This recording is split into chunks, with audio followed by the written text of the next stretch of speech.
Previamente hemos visto que si para cierta frecuencia, omega, la magnitud de la ganancia de lazo es igual o mayor que 1 y la fase es igual a menos 180 grados, entonces el sistema va a oscilar, es decir, va a tener realimentación positiva. Por lo tanto, para evitar la inestabilidad, en este caso asegurar la estabilidad del sistema, debemos garantizar que estas dos condiciones no se cumplan para una misma frecuencia. Por lo tanto, es importante que fijemos una condición para la estabilidad de un sistema. Supongamos que tenemos dos casos en donde vamos a tener los diagramas de magnitud de la ganancia de lazo. Y imaginemos que en ciertas tramas tienen esta forma. ¿Ya? No nos da lo mismo que hay hacia la izquierda y hacia la derecha en ambas gráficas. ¿Ya? Y además, ¿cierto? Vamos a tener un diagrama de fase asociado a cada diagrama de magnitud, como ahí aparece. Que igual, como dije anteriormente, no nos interesa cómo viene antes o después de esta trama. Nos imaginemos que para el primer caso tenemos esa situación, en donde vamos a tener los menos 180 grados de fase para una frecuencia omega sub 1 y vamos a tener cierto valor de ganancia, ¿cierto? Y también vamos a tener cierta frecuencia, en este caso omega 2, que es donde el diagrama de magnitud corta el eje de los 0 decibeles. Para el segundo caso vamos a tener también una situación parecida donde tenemos dos frecuencias. Sin embargo, aquí en el diagrama de fases vamos a tener dos fases de interés. Para el primer caso vamos a tener dos frecuencias ahí que se están mostrando en el diagrama, donde decimos que en omega 1 se alcanzan, ¿cierto? O la fase, mejor dicho, la fase alcanza los menos 180 grados. Y además en omega 2 el diagrama de magnitud, o más bien, no pongamos L, pongamos la magnitud alcanza los 0 decibeles. Que recuerden que como esto está en decibeles, si lo viéramos desde el punto de vista de magnitud como un número finito, sería que se alcanza la ganancia unitaria. ¿Ok? Para el caso 2 vamos a tener que en omega 1 la magnitud, recuerden, de la ganancia de lazo K por H o beta por H o beta por A, el nombre que ustedes quieran ponerle, es importante saber que es la magnitud de la ganancia de lazo. La magnitud de la ganancia de lazo alcanza los 0 decibeles o cruza los 0 decibeles, cruza el eje de los 0 decibeles. Y omega 2, la fase de la ganancia de lazo, alcanza los menos 180 grados, que es una situación distinta a lo que teníamos en el caso anterior, en donde en omega 1 obteníamos, ¿cierto?, el cruce de los 0 decibeles y además coincidía cuando la fase alcanzaba los menos 180 grados.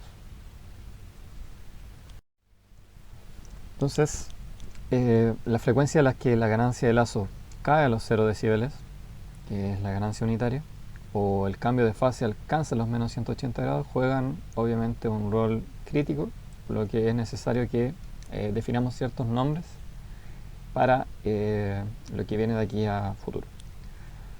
Por lo tanto, vamos a definir la frecuencia de cruce de ganancia, que va a ser cuando nosotros tenemos nuestro diagrama de la ganancia de lazo, va a ser la frecuencia en la cual el diagrama de magnitud corta los 0 decibeles. Recuerden que están decibeles. Si queremos perdón, si queremos ponerle un nombre, puede ser el nombre que ustedes quieran, pero para lo que viene aquí a futuro vamos a llamarlo F 0 decibeles. ¿Por qué? Porque es la frecuencia en la cual se alcanzan los 0 decibeles en el diagrama de Bode de magnitud de la ganancia loss. Además, vamos a definir la frecuencia de cruce de fase, que va a corresponder en el diagrama de fase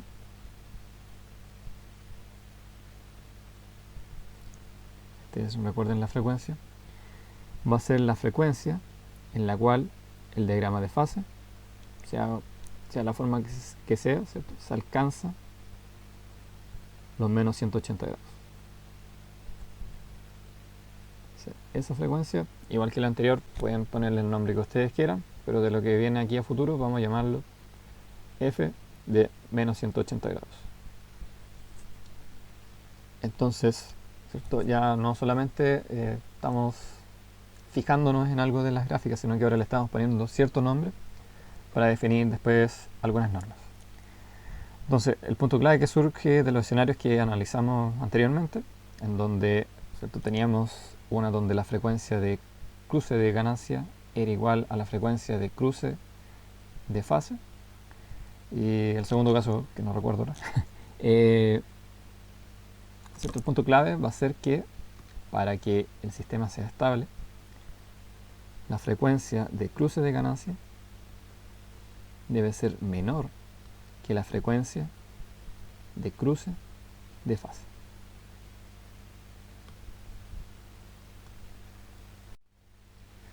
Si lo vemos en el caso del sistema de tres polos, delante analizábamos en el video anterior cuál era el diagrama de magnitud y fase de un sistema de tres polos.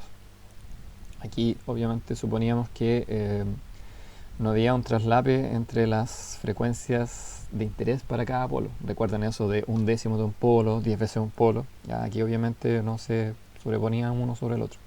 Por lo tanto teníamos una situación más o menos ideal de esta forma. Sin embargo, podríamos analizarlo. ¿Cómo lo analizamos? Nos fijamos, por ejemplo, en el gráfico de magnitud de la ganancia lazo, que es lo que tenemos acá arriba, donde, al ojo, se ubica la frecuencia de cruce de ganancia. Recuerden que el eje horizontal en este caso está mostrando dónde está la línea de los 0 decibeles de la magnitud. Por lo tanto, si veo gráfico, me doy cuenta que aquí yo tendría mi frecuencia de cruce de los 0 decibeles, o sea, la frecuencia de cruce de ganancia. Y para el gráfico de fase, al ojo también aquí, me estaría dando cuenta que los menos 180 grados se alcanzan justo acá.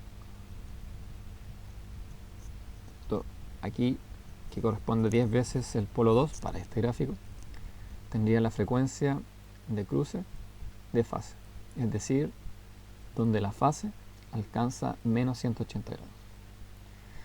Respecto a este gráfico, y de acuerdo a lo que se definió en la diapositiva anterior, recuerden que para que exista la estabilidad, la frecuencia de cruce de ganancia debe ser menor que la frecuencia de cruce de fase. Para este caso, un sistema de tres polos, ¿se cumple ese criterio? No, es cierto, porque la frecuencia de cruce de ganancia se encuentra bastante a la derecha de donde está la frecuencia de cruce de fase. Por lo tanto, de esta manera podemos decir que un sistema de tres polos es inestable.